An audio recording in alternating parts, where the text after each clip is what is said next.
हम बच्चे थे, शायद हम पैदा भी नहीं हुए थे, तब से ये बात चल रही है कि स्मगलिंग बंद होगी काफ़ी, फिर स्टार्ट हो जाती है, फिर लोगों की जेबें इसमें भर रही होती है। मजबूर है। पाकिस्तानी डीजल अभी 300 रुपए का पहुंच गया है, 320 रुपए का है। ईरानी पेट्रोल हम गरीबों के लिए बना हुआ है, उधर से जो लाते हैं इसलिए 20-30 रुपए का बचत। इस तरह के फैंसी और फॉल्स पैकेजेस से बलूचिस्तान में तरक्की नहीं होगी। चोरी छुपे आप कुछ कोई चीज़ यहाँ से वहाँ भेज रहे हैं ना, ये शायद हमारे जो ऊपर लेवल के लोग हैं उनको तो पता है, उनके इल्म में है।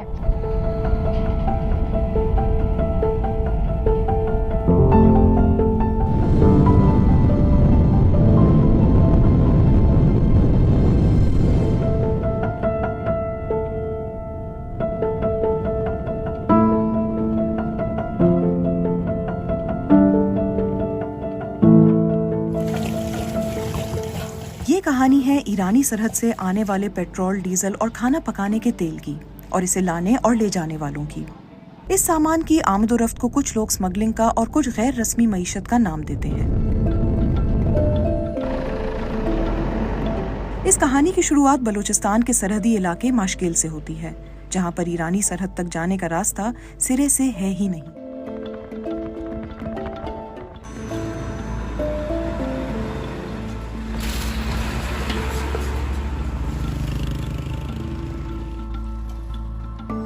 मेरे लिए ये खित्ता नया नहीं है, लेकिन माशकेल का रास्ता मेरे लिए बिल्कुल नया है।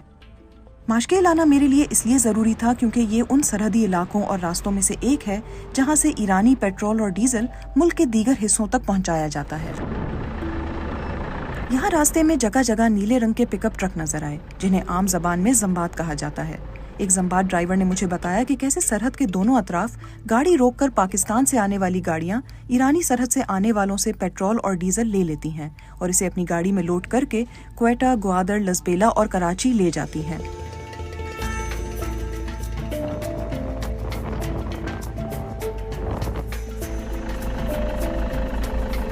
माशकेल के लिए सुबह सवेरे निकलने और 4 घंटे सफर करने के बाद मुझे एक खैमा नजर आया।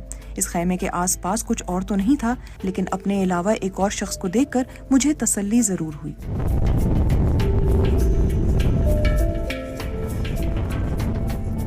हम लोग सुबह सवेरे निकले थे माशकेल के लिए, और ये रास्ता तमाम तर जो है पूरा का पूरा कच्चा रास्ता है, और यहाँ पर अगर आप एक ट्रैक से भटक गए तो आपके यहाँ घूमने के चांसेस बहुत ज़्यादा हैं।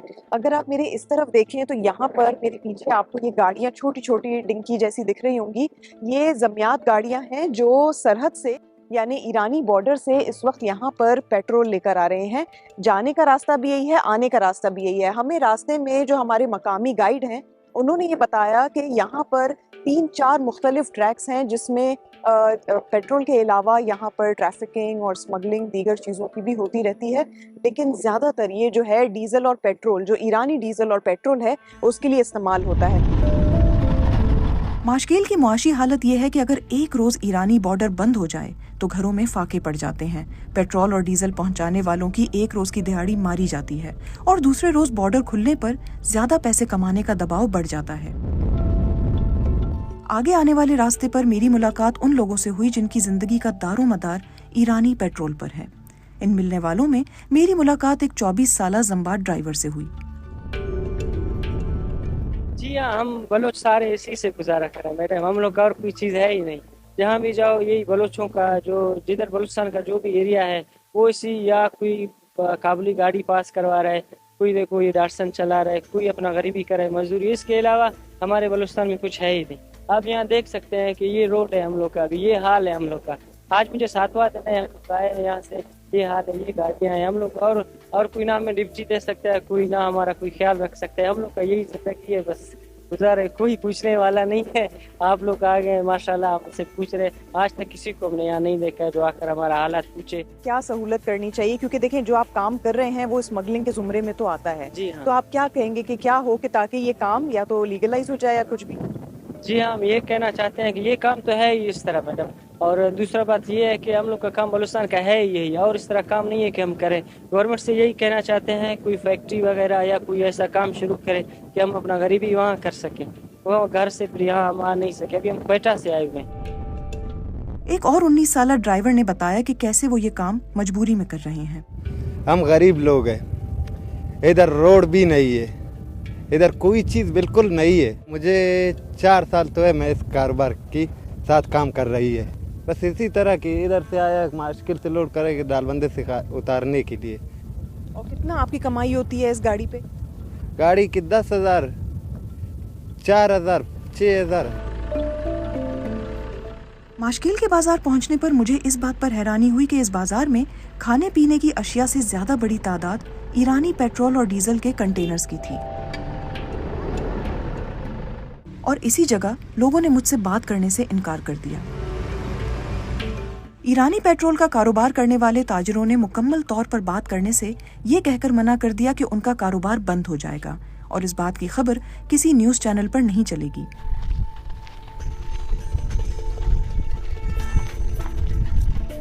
यहाँ पर लोग बहुत ही ओपनली, बहुत ही आराम से अपने कारोबार के बारे में बात नहीं करना चाहते। अब हमने ये डिसाइड किया है कि यहाँ से हम निकलते हुए ये पता लगाएं कि ये पेट्रोल ईरान के सरहद से माशकेल तक तो आ जाता है, लेकिन यहाँ से कहाँ कहाँ जाता है।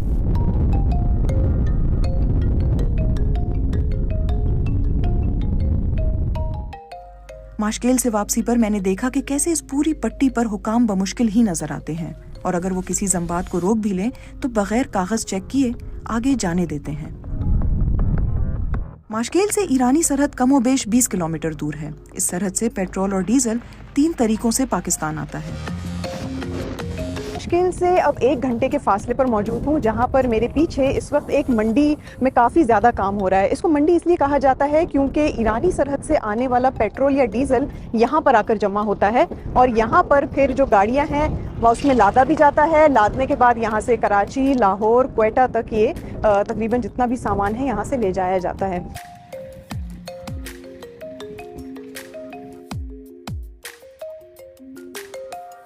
फ्रंट लाइन पर काम करने वाले ड्राइवर्स और इस सस्ते तेल की खरीदो फरोख्त करने वाले ताजिरों से बात करने के लिए अब मैंने ग्वादर का रुख किया।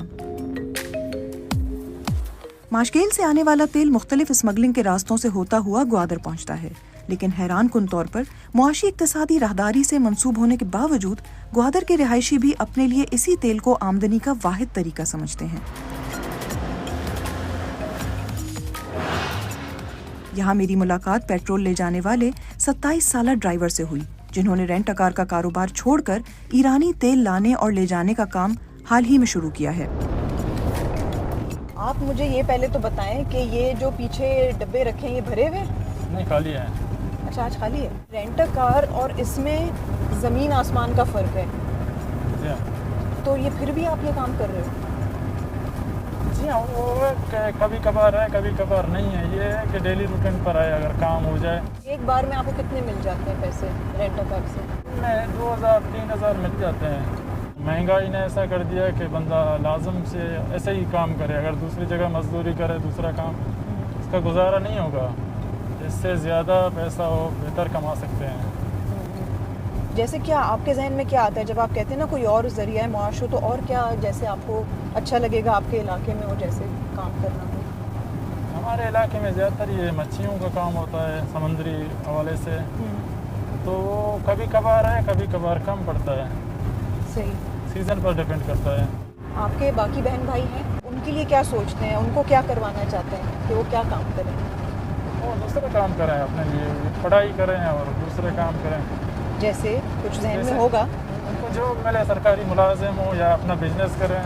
ये बहुत हार्ड काम है, इसके लिए सुबह उठना होगा, इधर उधर भाग दौड़ बहुत है। इसके बाद मैं एक पेट्रोल स्टेशन पहुंची, जहां के मालिक की कहानी भी इन ड्राइवर्स से ज्यादा मुख्तलिफ नहीं थी। अभी कोई भी ऑप्शन नहीं है, नौकरियां तो नहीं है यहाँ पर। मैंने खुद BA किया हुआ है, ठीक है, मैं यहाँ पर बैठा हूँ और मेरा भाई वहाँ पर पढ़ रहा है, यूनिवर्सिटी में पढ़ रहा है, अभी तक पढ़ रहा है, लेकिन आगे चल के भी यही काम करेगा वो। दूसरा ऑप्शन ही नहीं है हमारे पास। जब मैं तकरीबन 18 साल का था, जब स्कूल ख़त्म किया मैंने, तो उसके अलावा हमने देखा कि यहाँ पर कोई काम और चलता नहीं है, सिर्फ पेट्रोल के अलावा, पेट्रोल और डीजल के अलावा। तो इसीलिए समझ में आया कि इसी काम को करना है आगे चल के, तो हमने इसी काम को स्टार्ट किया। पहले ये था कि पहले मुनाफा ज़्यादा था, ठीक है, और पैसे कम देने पड़ते थे वहाँ पर। अभी मुनाफा ही कम है और पैसे डबल देने पड़ते हैं उनको। पहले मतलब लाख रुपए में हमें पूरा सिस्टम मिलता था, लेकिन अभी 10 लाख में भी सिस्टम नहीं मिल रहा। जबकि उन्होंने इस बात का एतराफ भी किया कि पेट्रोल लाने और ले जाने में उन्हें गिरफ्तारी का खदशा भी रहता है। ज्यादातर कोस्ट गार्ड के मसले वहाँ पर आते हैं ना, कोस्ट गार्ड तंग करते हैं, गाड़ियों को भी कस्टम वगैरह तंग करते हैं। लेकिन जो वहाँ पर सिस्टम बना हुआ है, निज़ाम पैसों के जरिए हल होता है, तो वही हिसाब कर लेते हैं उनके साथ। अब ये तो ईरानी पेट्रोल की कहानी थी, लेकिन ईरान से बड़ी तादाद में कुकिंग ऑयल भी इन्हीं रास्तों से पाकिस्तान के मुख्तलिफ शहरों तक पहुंचता है। 2 साल पहले तक ईरानी सरहदों से आने वाला कुकिंग ऑयल ग्वादर के साहिल तक पहुंचाया जाता था, लेकिन हुकाम की जानिब से सख्तियों के बाद से इसकी अब मुतबादिल रास्तों की तलाश की जा चुकी है। मुझे बताया गया है कि इन मुतबादिल रास्तों में से एक कुंटानी का इलाका है, जहां पर पेट्रोल और डीजल के अलावा अब कुकिंग ऑयल भी पहुंचाया जाता है। ये 20 लीटर 1 गैलन में होता है, जो आज भी यहाँ के साहिल पर यानी मुतबादिल रास्तों से पहुंच जाता है। यहाँ पर आने के बाद इसको रीपैकेज करके कराची, इस्लामाबाद, पिंडी और लाहौर तक पहुंचाया जाता है। बलूचिस्तान का कोई ऐसा इलाका नहीं है जहां पर ये कुकिंग ऑयल बआसानी दस्तयाब ना हो।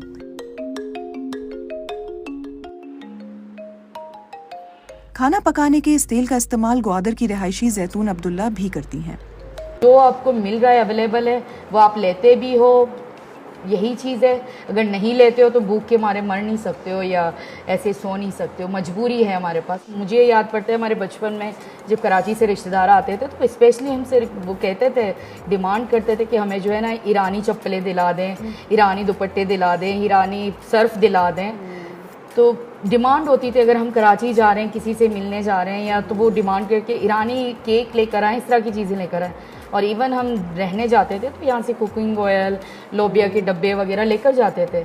अब वो सारी चीज़ें खुद कराची में मिल रही हैं। स्मगलिंग वही है, चोरी छुपे आप कुछ कोई चीज़ यहाँ से वहाँ भेज रहे हैं ना, ये शायद हमारे जो ऊपर लेवल के लोग हैं उनको तो पता है, उनके इल्म में है चीज़ें जारी, चले ठीक है आप ज़्यादा जा रहे हैं, चीज़ें बेच दें, आगे ट्रांसपोर्ट कर दें। लेकिन जो आप बॉर्डर के साथ जो इलाका है, जो शहर आबाद है, जो शुरू से ही डिपेंडेड है ईरान की चीज़ों पे, उसको तो मिलनी चाहिए ना उनको वो चीज़ें, और एक अच्छी रीजनेबल प्राइस में मिलनी चाहिए ना।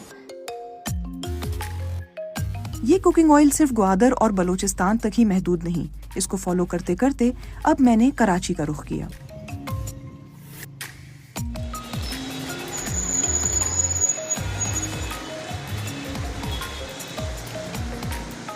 खाना पकाने का ये तेल ग्वादर के रास्ते होता हुआ कराची के यूसुफ गोट बस टर्मिनल पहुंचता है और इसे वहीं साथ बने बड़ा रोड नामी होलसेल बाजार में बेच दिया जाता है।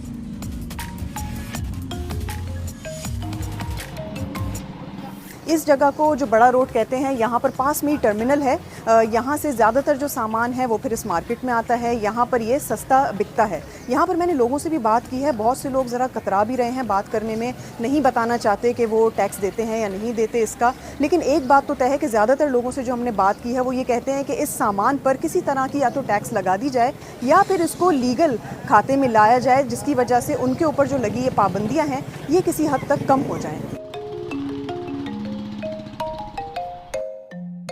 हम बच्चे थे, शायद हम पैदा भी नहीं हुए थे। अगर बंद होना होता है तो काफ़ी बंद करे, फिर हम लोग कोई और काम शुरू करते हैं। दुनिया में कोई काम धंधा कोई कम तो नहीं है, बंदा कोई और कारोबार स्टार्ट कर लेते, कोई और चीज़ स्टार्ट कर लेते, या पूरा रिलीफ दे हुए या पूरा इसको बंद करे, जैसे सिलेज होता है उस तरह करे। मगर ये तो होना नामुमकिन है, क्योंकि ईरान का तमाम ममालिक के साथ कारोबार ही चलता है स्मगलिंग के ऊपर है, क्योंकि उसके ऊपर पाबंदी है। वो आपको भी पता है, मुझे भी पता है, मुल्क के एक छोटे से बच्चे को पता है कि इस चीज़ पे पाबंदी है। अब मेरे जहन में ये सवाल आया कि अगर ईरानी सरहद से सामान कराची पहुंचाया जाता है तो क्या बदले में पाकिस्तान से भी कोई सामान ईरान जाता है? इस सवाल का जवाब जानने के लिए मैंने कराची की मच्छी म्यानी मार्केट का रुख किया, जहां मेरी मुलाकात आशिक अली से हुई। आशिक अली मसाले का कारोबार कर रहे हैं, जो उनकी वालिदा ने आज से 50 साल पहले शुरू किया था। वो अलग अलग, तो कोई 10 किलो ले जाते हैं, कोई 5 किलो ले जाते हैं, कोई 50 किलो ले जाते हैं, इस हिसाब क्वान्टिटी के हिसाब से ले जाते हैं। मच्छी म्यानी में इसके अलावा यानी ये जो सामान है ना, मसाले वगैरह, इसके अलावा कुछ ईरान जाता है? बहुत से जाते हैं, बेडशीट वगैरह भी जाती हैं, बहुत से ज्वेलरीज वगैरह कपड़े हैं, यहाँ से ले जाते हैं। अब तक मैंने जितने भी लोगों से बात की उसमें एक बात वाज़ेह तौर पर सामने आई कि सरहद के आर पार इस सामान की आमदोरफ्त एक जरूरत के तहत की जा रही है। ईरान पर पाबंदियों की वजह से वहां से एक्सपोर्ट करना मुश्किल है, जबकि महंगाई की वजह से पाकिस्तान सामान मंगवाना चाहता है और ऐसे में ईरानी सामान सरहद से बासानी मिल जाता है। इसी रिपोर्ट पर काम करने के दौरान पाकिस्तान के वजीर आजम शहबाज शरीफ और ईरानी सदर ने केच की सरहद पर मंद पेशीन बॉर्डर मार्केट का इफ्तिताह किया। मंद पाकिस्तानी बलोचिस्तान का हिस्सा है और पेशीन ईरानी सूबे सीस्तान और बलोचिस्तान का। इस मार्केट पर पहली बार 2009 में बात की गई थी, जिसके बाद ये प्रोजेक्ट तकरीबन पस मंजर में ही रहा। हालिया दिनों में ईरान और सऊदी अरब के ताल्लुकात में बेहतरी आना भी काबिल गौर पेशरफ थी, खास तौर से जब खुद पाकिस्तान के दफ्तर खारजा के साबिक तर्जुमान पहले कह चुके हैं कि जब तक ईरान और सऊदी अरब के ताल्लुकात कशीदा रहेंगे तब तक पाकिस्तान ईरानी सरहद से आने वाले सामान को कानूनी शक्ल नहीं दे सकेगा। अब सवाल ये भी है कि तिजारती ताल्लुकात फाल करने से पाकिस्तान को क्या फायदा होगा। और अब दूसरा सवाल ये भी है कि इस तरह के प्रोजेक्ट्स पहले भी शुरू किए जा चुके हैं, तो वो नाकाम क्यों हुए।